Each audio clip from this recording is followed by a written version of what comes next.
guys, welcome back to my channel. Today we have the cast in Firelight by Dana Swift. So this is one of the books that I got in, I think this was the January releases or February release. It's probably February's release.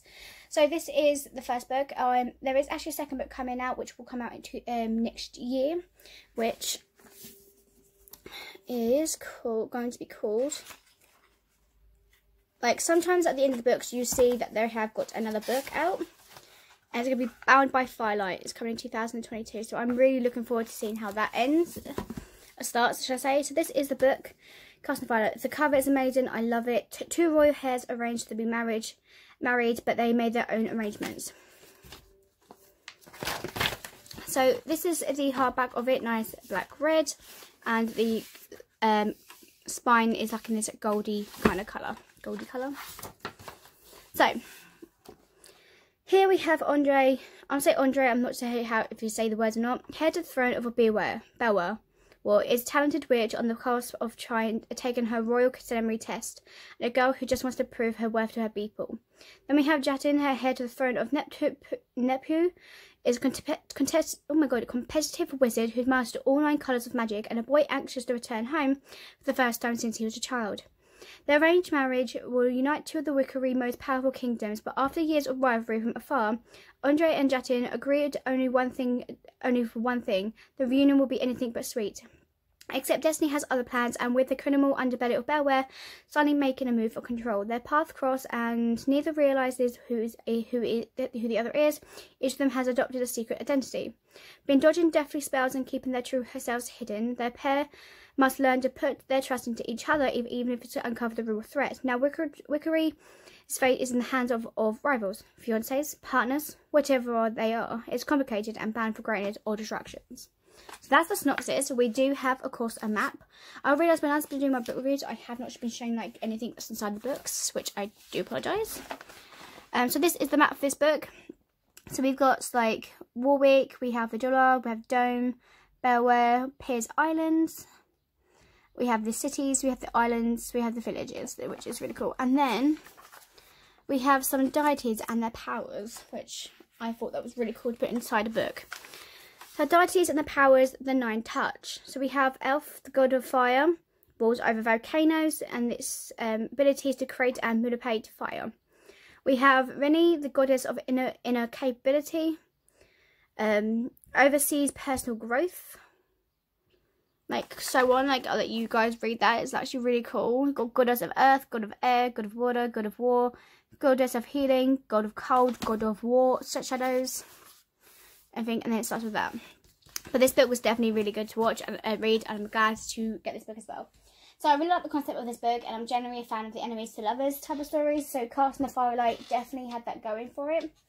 I like Andre. I don't know how to say her name. Adre. Okay, saying Andre, but and how quirky and awkward she is too. There was a few things I struggled with though. One with the magic systems. It's 9 different colours coordinating good and goddesses and colours. They made a lot to keep track of, but also characters that could use more of the type of magic also seemed almost too powerful. So I also had a hard time understanding some of the structure of the royal family palace. Like, I couldn't understand if the palace was just really small with a really small staff. The kitchen made the same girl who styled hair.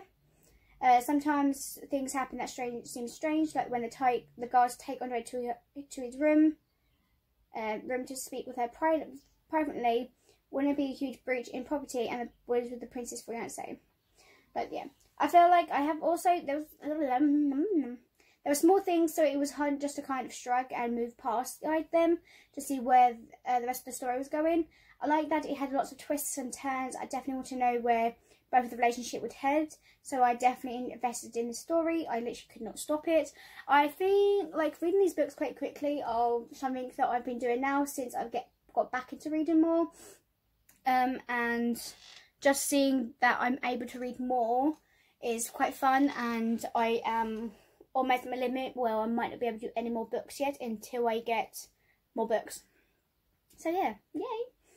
I also appreciate the author's notes at the end of the book. It also explained that it's not their own stories. They wrote the book for her children, who'll be Indian. That's the nod to her husband's family, was really sweet. I really find that adorable.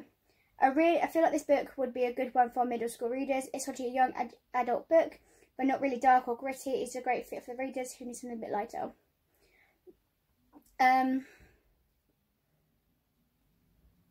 So there is crude word in here, but their characters use blood as a swear word. Pretty much. There is some like the spiritual content, there's some violent content, so there is some stuff in it that I'm not going to use.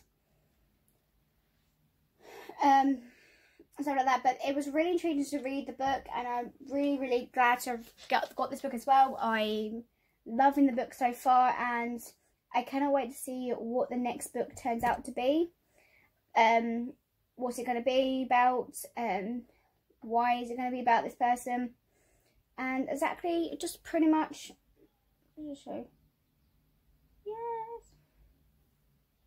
And if you think of that, but this was definitely a good book to read. I hope you guys enjoyed this, and I'll see you guys next time for the next book. Bye bye.